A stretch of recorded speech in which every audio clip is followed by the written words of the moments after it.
Judy Batista, Jim Trotter. I mean, the list goes on and on. Reporters everywhere. And Drew, I know you were going to get us caught up here with the first big news that we heard here this morning, and that was Marvin Lewis is out. Yeah, good morning, guys. Finally, we'll make it through 7 hours today. Marvin Lewis is gone 16 seasons. Only Bill Belichick has coached his team longer, 19 seasons with the Patriots. He was the second longest tenured head coach in the National Football League. We thought this might happen last year. It didn't happen. Tom Pelissero had the news about an hour and a half ago. He joins us now live at the Aftermath. Tom, why now in Cincinnati?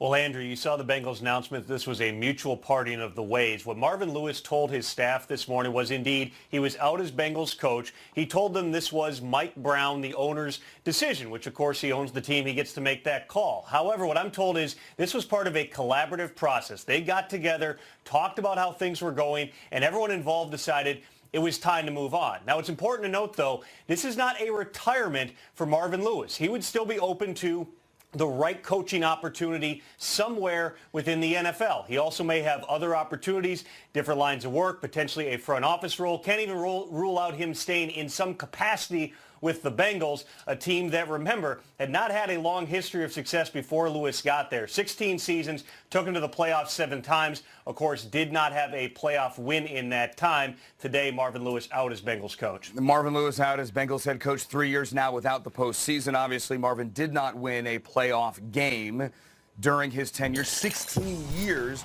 with the Bengals, helped rebuild that program, brought them back as a winning franchise, but did not win once they got to January. Marvin Lewis at this hour, right now. Let's go live. Speaking. He's on the podium in Cincinnati, and you were there as well. I guess it's bittersweet. This is the last time I get to talk to you. It's been, I appreciate, I think, the dedication of everybody in this building over the last 16 seasons. I appreciate Mike, his family, their support, all the players, coaches, the fans, everything. I think I'm just, I didn't deliver what your number one goal is, and that's to be world champions. And we did not get that done. So there's been a lot of positives, but that's the one goal as a coach that you look forward to doing. So, and I just think Mike and I both decided it's time. And it was, I think, a tough moment for both of us, but I think we both realized. Can you put into words how you're feeling right now after 16 years? Kind of an identity for you, right? Possibly, or no identity. I don't know that. I don't know what's ahead. And so again, I just, the toughest part was just, spent the last 20 minutes with the players and telling them, first I encouraged them that there's more there, and they got to understand that, and they got to hold that passion of yesterday and understand every time they finish a rep, every time they want to shortcut something, that's why you don't. So that when you're in that situation, you have that feeling you had yesterday in that football game. That's what it's all about. That's why they do that. They know this is their job, but also it's the competitiveness, the passion of what they do that they've got to hold true to. So, it's just been about that today. Why do you think it was time now? Why did this feel like it was time now for you? It's been a lot. This season's been a lot. And, from Indianapolis, the ride home on the bus, all the way through, it's been a lot. And so.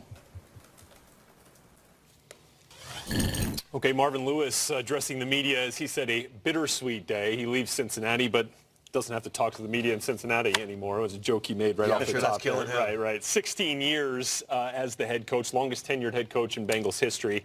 Leaves with 131 career wins there, but 0 of them in the playoffs. And Steve, is that essentially what this comes down to? It's what it comes down to, and just the length of time. I mean, we thought Marvin Lewis was going to be out last year. There have been previous times we thought he'd be out. But let's go back to look what he did to this franchise. When he took it over, it was a dumpster fire. The Bengals were the butt of all the jokes in the NFL. So he built them into a perennial playoff contending team. Tremendous talent on that roster. He took over a lot of the personnel, decision-making issues. It was the groomer of great coaches. You look at some of the coaches who've come there. Mike Zimmer, Hugh Jackson had success there. Jay Gruden had success there. Look at all the coaches that he spawned. So this is someone who's done a lot for the NFL, but he is out now simply because the Bengals have regressed, and it is time. Couple of things. I've been critical of Mike Brown in the past. I want to give Mike Brown some credit, too, because it's very popular. We're seeing, Steve Wilkes one and done. It's very popular in the NFL now to just blow things up and never be satisfied. You talked about how the franchise has progressed. Mike Brown recognized a good thing in Marvin Lewis.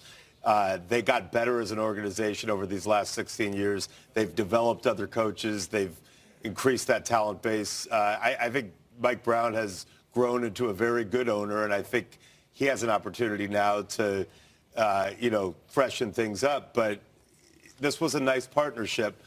The other thing, we're going to talk a lot about this today, but we have 8 openings, and this is not a great day for diversity. Nope.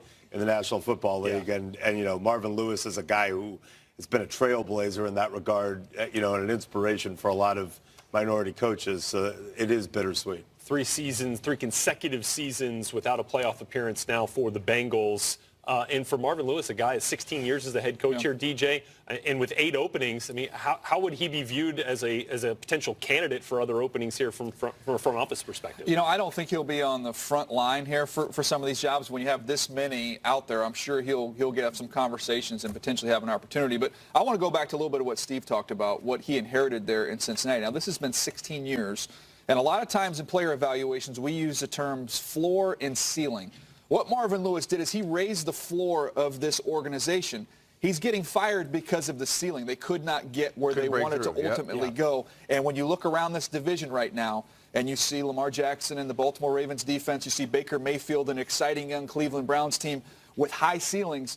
The ceiling with Andy Dalton and this Cincinnati Bengals team is capped. And I think they're going to have to try and figure this whole thing out. Well, there was a playoff game against Pittsburgh very recently. Andy Dalton didn't play, but Andy Dalton had a good year a couple years ago. A.J. Green, Joe Mixon. I think it's an intriguing situation if you get the right person. I think this is way down the line. Yeah. When you look at these potential season, openings, this is way down for me. They dealt with so, injuries but there in it's intriguing. Cincinnati as well. And as we mentioned, 4 openings that we're dealing with just from this morning alone. Back to Andrew Siciliano in the newsroom for another one down.